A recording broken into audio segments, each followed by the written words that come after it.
So the most common question we've been hearing a lot about lately is, what is the Pokemon 2015 title going to be? There's a lot of buzz around the possibility of a Pokemon X&Y 2 or a title that rolls off the tongue more like Pokemon Z.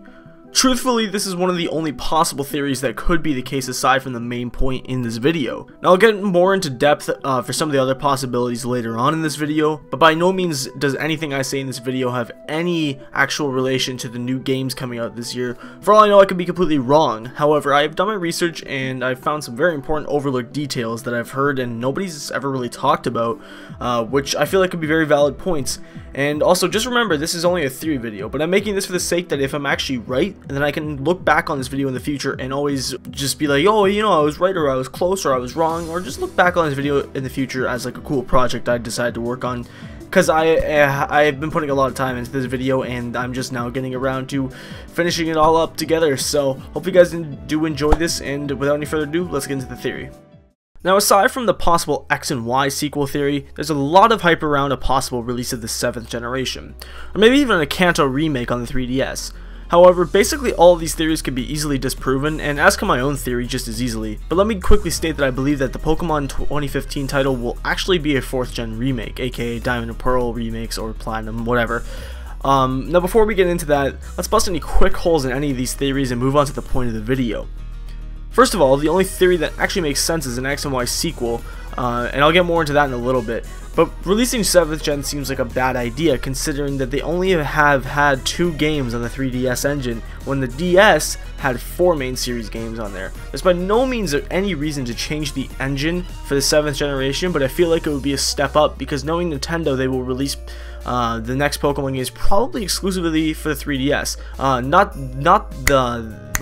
the ones upcoming for this year, but when they release 7th generation, and probably a couple years from now, they'll release it most likely only on the new 3DS, just to force people to upgrade their consoles. Because let's be real, guys, if any company can find a way to make money, they're going to do it.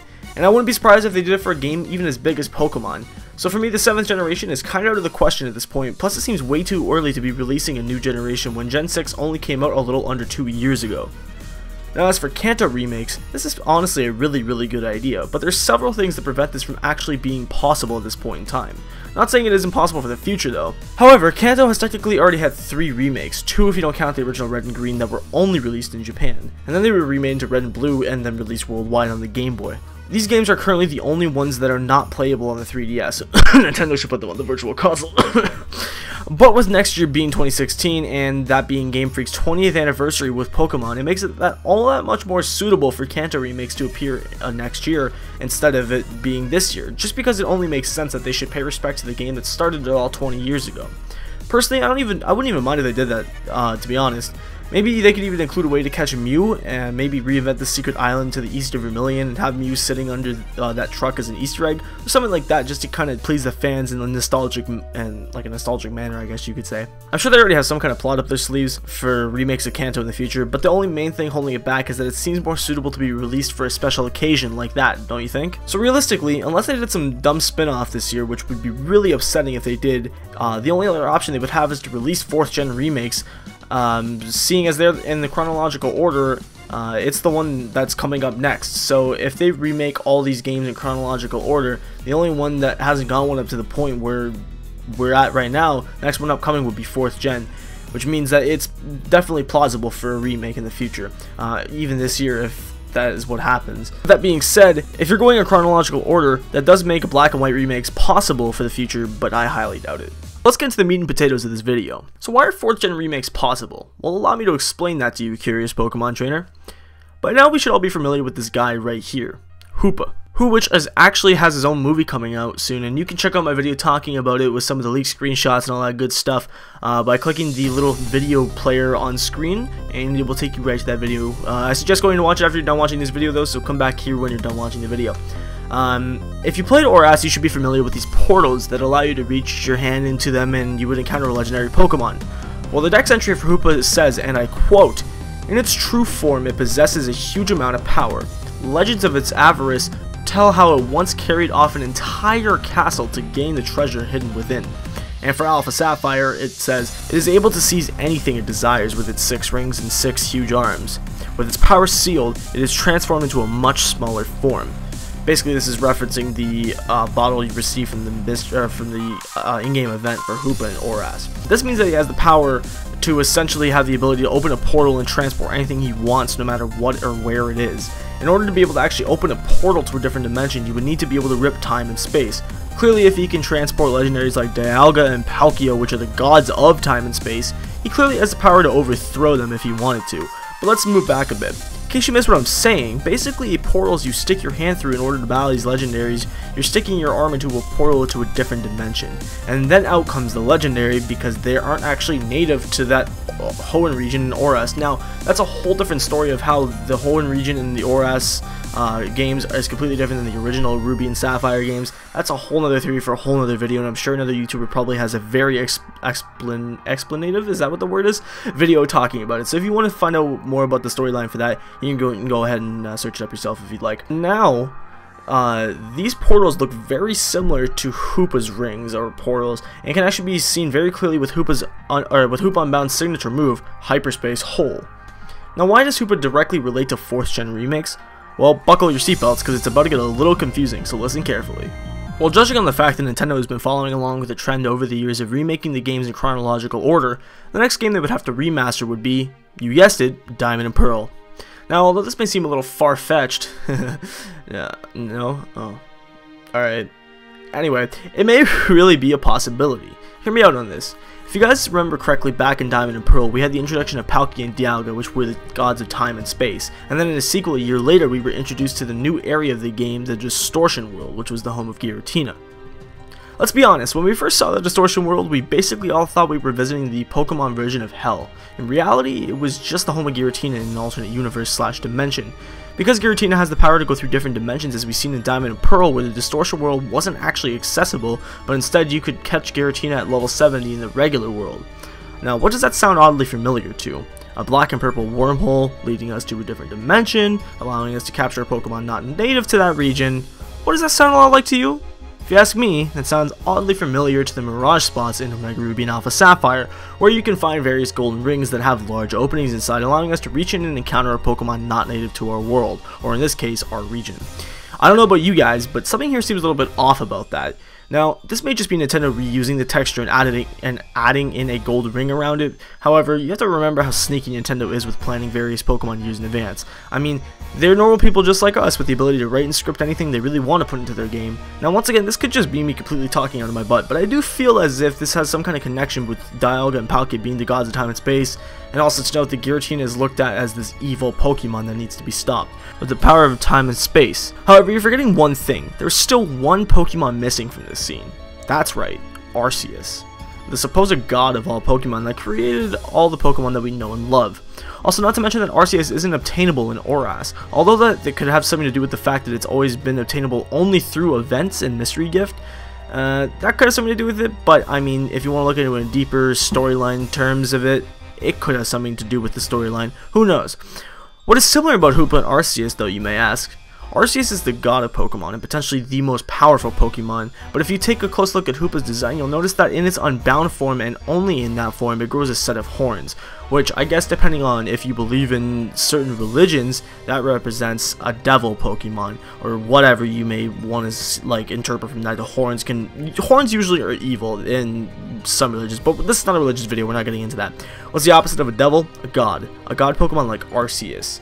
Due to the other theories that won't be covered in this video, it is believed that the Hoenn region we play in Oras is actually in an alternate reality where all 712 Pokemon live in, and a region where Primal and Mega Evolution is actually possible, whereas back in the originals, there was no such thing as Primal or Mega Evolutions. Obviously, one person could argue and say that they didn't have the idea for it back then, and that they introduced it in this game so that the older players could experience a next generation of Pokemon.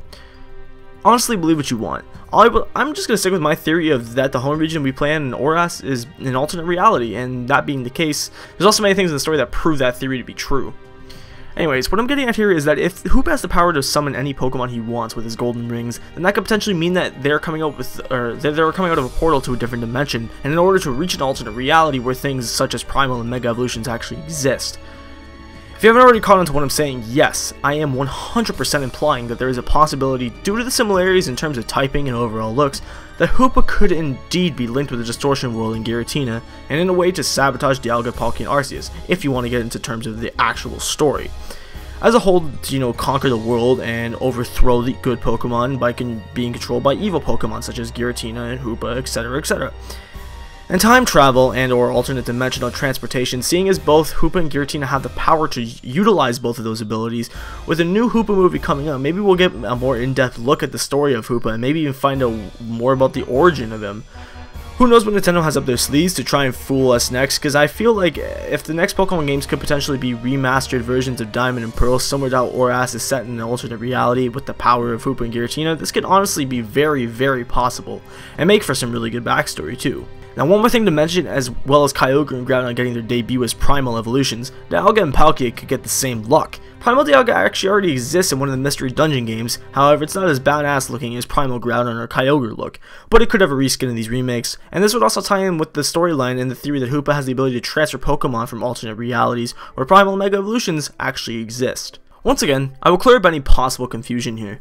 Giratina was actually sent to the Distortion World by Arceus himself because he was considered a dangerous and threatening Pokemon, and therefore being banished from the real world.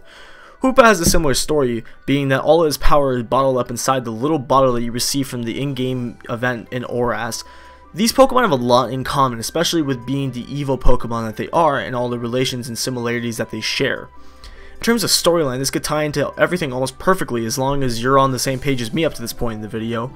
This could also give Game Freak an excuse to put Volcanion into like Diamond and Pearl in the Stark Mountain area, considering it is a volcano, and Volcanion is a volcano Pokemon, and Stark Mountain is literally the home of Heatran, which is a giant volcano, like I said. I don't know, I'm just trying to be creative, honestly. That could be a possibility, that could not be. That's not the main focus of this, though. There's also one more reference to possible Diamond and Pearl remakes, being in the mini Volcanion event in Arceus. You can talk to a guy in the TV studios, and he plays an audio log with reference to the foggy woodlands in Sinnoh. Now, there's several different possibilities that could lead towards a 4th gen 3D remake, but with the Distortion World being the first time Pokemon had any kind of 3D mechanics put into the games, they would make it an even bigger candidate for a remake. Now, the only thing that disproves this theory, and is pretty much the only thing that does disprove this theory, is the fact that Diamond and Pearl are still playable on the 3DS and 2DS, whilst the Kanto games are the only ones that are not able to be played on 3DS. Also, due to the fact that it seems strange but not unlikely that Game Freak would release back-to-back remakes, we know that these companies always have tricks up their sleeves, but that's not the only thing, or that is the only thing that worries me about not getting 4th gen remakes, is that one single factor. Anyway guys, that's just my personal summed up theory of why I believe that we could get 4th gen remakes this year, and possible even more storyline information for Hoopa and Volcanion in the upcoming games, even in the upcoming Hoopa movie. Now remember, if you disagree with what I said in this video, feel free to leave your own theories of the upcoming Pokemon games for 2015 that you think might happen in the comments section. I honestly would love to hear what some of you have to say, because I'm really curious just to see what the community honestly thinks is going to be the next upcoming game, because I've heard a ton of Pokemon Z and all the other ones I stated in this video, but I feel like Diamond and Pearl remakes are so looked over that they're actually kind of in plain sight, where, yeah, we're gonna do these next year. Who knows what Game Freak has up their sleeves, but that's just my personal opinion on it, of course. But if you made it to this part in the video, I really want to thank each and every one of you for watching and sticking around and listening to what I have to say about this. And also, I would really appreciate it if you guys could drop a like on the video, as a lot of time was put into this video. A lot of endless hours of work were put into planning and kind of, like, not necessarily scripting, but writing down all my ideas to make sure that I could get my point across in a timely manner. So I would really appreciate it. One like rating does go a long way, so if you guys could do that for me, that would be awesome. But without any further ado, I'm gonna head out, so I'll catch you guys next time. Thank you very much for watching, and I'll see you guys later. Peace.